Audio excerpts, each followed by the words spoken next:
नमस्कार। आज के वीडियो लेक्चर का टॉपिक है संप्रेषण,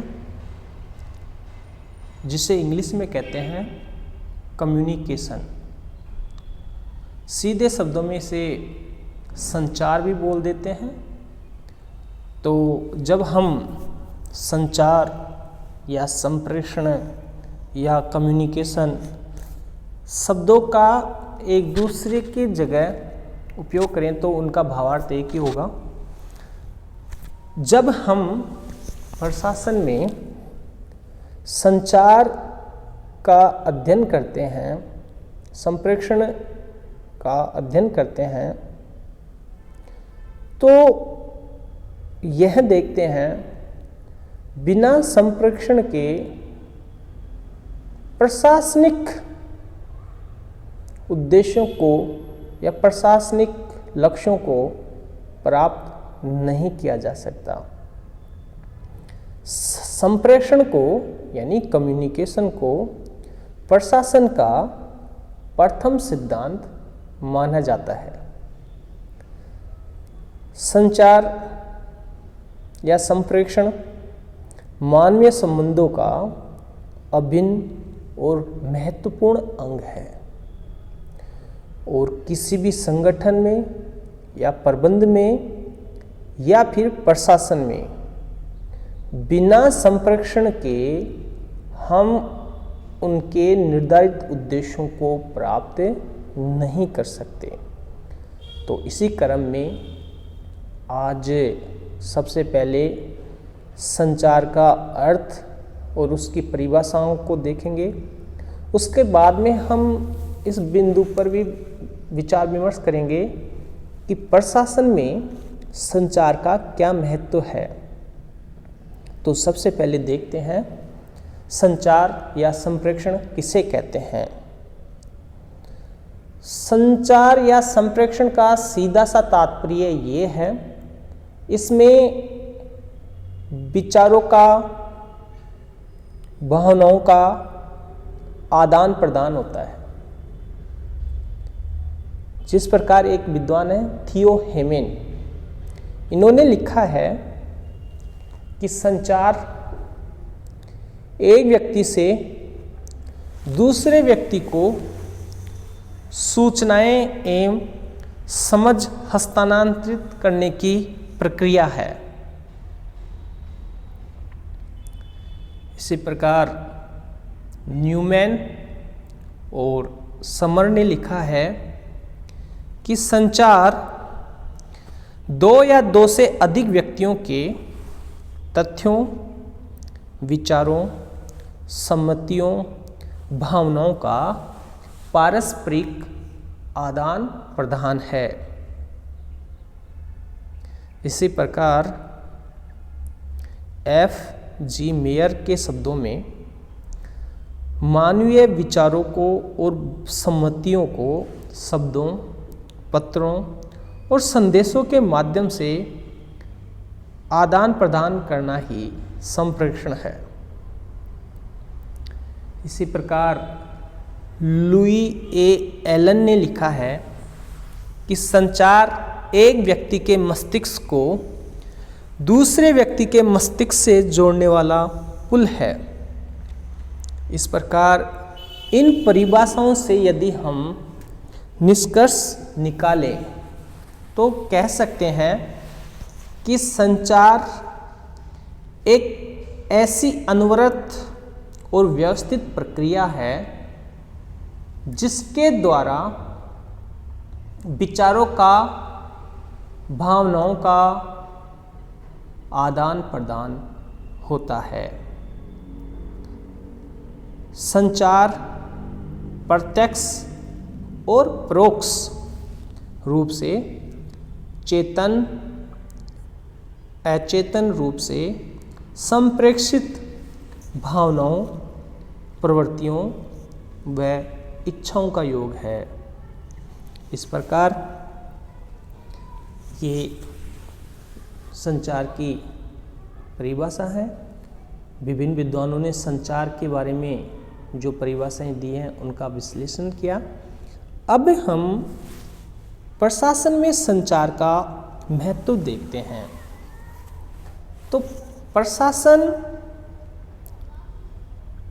द्विमार्गीय यातायात के समान है और बिना प्रभावी संप्रेषण व्यवस्था के प्रशासन के उद्देश्यों को प्राप्त नहीं किया जा सकता और प्रभावी संचार के अभाव में प्रबंध की कल्पना भी नहीं की जा सकती। एक विद्वान है एल्विन डोड, इन्होंने लिखा है कि संचार प्रबंध की मुख्य समस्या है। इसी प्रकार थियो हेमेन ने लिखा है कि प्रबंधकीय कार्यों की सफलता कुशल संचार पर ही निर्भर करती है। इस प्रकार जॉर्ज आर टेरी के शब्दों में संचार उस चिकने पदार्थ का कार्य करता है जिससे प्रबंध प्रक्रिया सुगम हो जाती है। इस प्रकार प्रशासन में संचार का महत्व अत्यंत ही महत्वपूर्ण है या उपयोगी है। तो प्रशासन में संचार कैसे महत्वपूर्ण है? तो बिना संचार के हम प्रशासन का नियोजन नहीं कर सकते। प्रशासन की सफलता कुशल नियोजन के प्रभावी क्रियान्वयन पर ही निर्भर करती है। संचार योजना बनाना, उसको लागू करना दोनों के लिए उपयोगी होता है। इसी प्रकार संगठन के लिए भी संचार की आवश्यकता होती है। अधिकार और दायित्वों का निर्धारण एवं प्रत्यायोजन करना, कर्मचारियों को उनसे अवगत कराना संगठन के क्षेत्र में आते हैं। इसी प्रकार उत्प्रेरण एवं संचार प्रबंधकों के द्वारा कर्मचारियों को अभिप्रेरित किया जाता है। इसके लिए भी संचार की आवश्यकता होती है। प्रशासन में समन्वय, नियंत्रण, निर्देशन में भी संचार या संप्रेषण अत्यंत ही महत्वपूर्ण है। और प्रशासन में या संगठन में न्यूनतम व्यय पर अधिकतम उत्पादकता हम तभी प्राप्त कर सकते हैं जब प्रभावी संप्रेषण व्यवस्था हो। इस प्रकार प्रशासन में संप्रेषण की महत्वपूर्ण भूमिका होती है। अब हम देखते हैं संचार के प्रकार, संप्रेषण के प्रकार, टाइप्स ऑफ कम्युनिकेशन। संचार के मुख्यतः 3 प्रकार होते हैं। पहला मौखिक अथवा लिखित, दूसरा औपचारिक अथवा अनौपचारिक, तीसरा नीचे की ओर, ऊपर की ओर, समस्तरीय। तो पहले प्रकार को हम उस पर विचार विमर्श करते हैं। मौखिक अथवा लिखित संचार। मौखिक संप्रेषण से आशय है संवाददाता द्वारा किसी सूचना या संवाद का मुख के द्वारा उच्चारण कर प्राप्तकर्ता को प्रेरित करने से है। यानी इस प्रकार के संप्रेषण में सूचनाएं या संदेश लिखित में न होकर मौखिक रूप से होता है, जिसे मौखिक संप्रेषण कहते हैं। इस विधि के तहत या अंतर्गत संदेश देने वाला, संदेश पाने वाले दोनों एक दूसरे के आमने सामने होते हैं। इस प्रकार मौखिक संप्रेषण के जो प्रमुख साधन हैं वो आमने सामने दिए गए आदेश, रेडियो द्वारा संप्रेषण, दूरदर्शन, दूरभाष, सभाएं, साक्षात्कार आदि। अब जो दूसरा प्रकार है उसे कहते हैं लिखित संप्रेषण। इससे आशय यह है कि ऐसी सूचनाएं जो मौखिक न हों वरन लिखकर दी गई हो। लिखित संप्रेषण के जो प्रमुख साधन हैं वो हैं बुलेटिन, हैंडबुक्स, डायरियाँ, मैगजीन, समाचार पत्र आदि। लिखित संप्रेषण के अनेक लाभ हैं। जैसे लिखित संप्रेषण की दशा में दोनों ही पक्षों की उपस्थिति की आवश्यकता नहीं होती है। विस्तृत और जटिल सूचनाओं के संप्रेषण के लिए यह अधिक उपयुक्त है। और ये जो संप्रेषण है यह मितव्ययी भी है। इस प्रकार जो दूसरा प्रकार है संप्रेषण का वो है औपचारिक एवं अनौपचारिक संचार।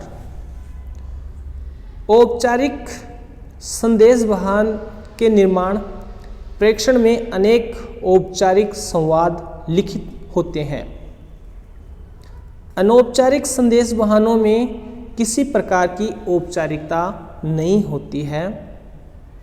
ऐसे संदेश वाहन पक्षकारों के बीच अनौपचारिक संबंधों पर निर्भर करते हैं।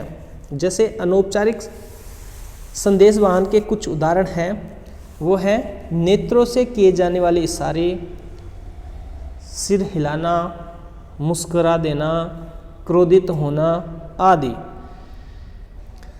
संप्रेषण का जो तीसरा प्रकार है वो है नीचे की ओर, ऊपर की ओर समस्तरीय संदेश वाहन। वरिष्ठ अधिकारियों से अधीनस्थ कर्मचारियों तक आदेश पहुंचाने की प्रक्रिया को अधोगामी या नीचे की ओर संचार कहते हैं।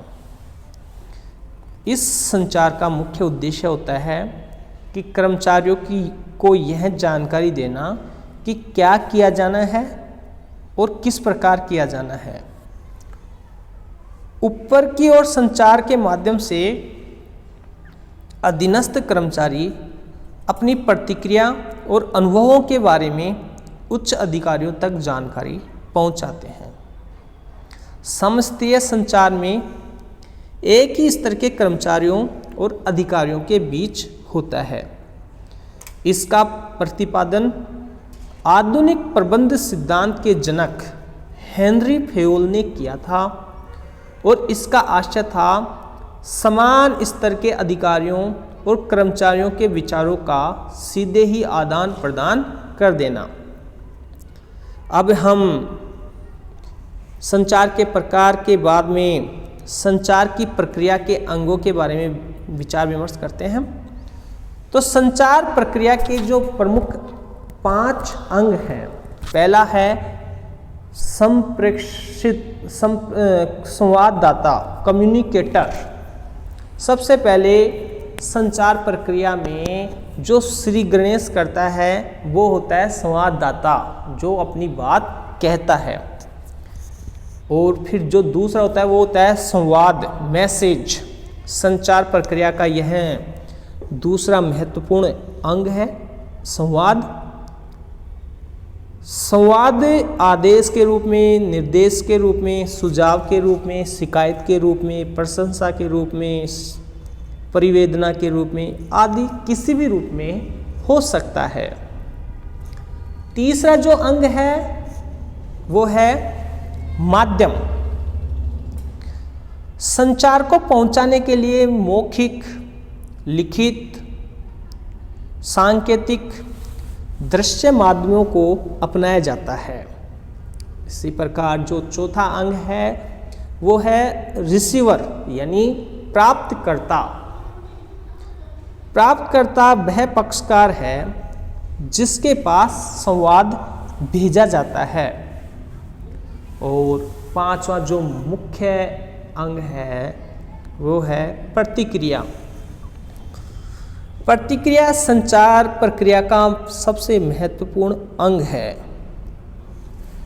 इस प्रकार ये संचार प्रक्रिया के प्रमुख अंग थे। अब हम देखते हैं प्रभावी संचार की क्या क्या विशेषताएं होती हैं। तो यदि हम इफेक्टिव कम्युनिकेट करें तो इसके लिए सबसे पहले ये होना चाहिए कि संचार का उद्देश्य स्पष्ट होना चाहिए। यह संदेश भेजने वाले को और उसे प्राप्त होने वाले को दोनों को समझ में आना चाहिए। जो हम बोलना चाहते हैं, भेजना चाहते हैं, वो संदेश की भाषा सरल हो, आसानी से समझ में आ सके और बोधगम्य हो। एक मार्गीय संचार की तुलना में द्विमार्गीय संचार ज़्यादा श्रेष्ठ होता है। इस प्रकार ये कुछ प्रभावी संचार की विशेषताएं हैं। अब हम देखते हैं संचार के मार्ग में कौन कौन सी प्रमुख बाधाएं आती हैं। तो जो पहली बाधा है वो है भाषा की जटिलता।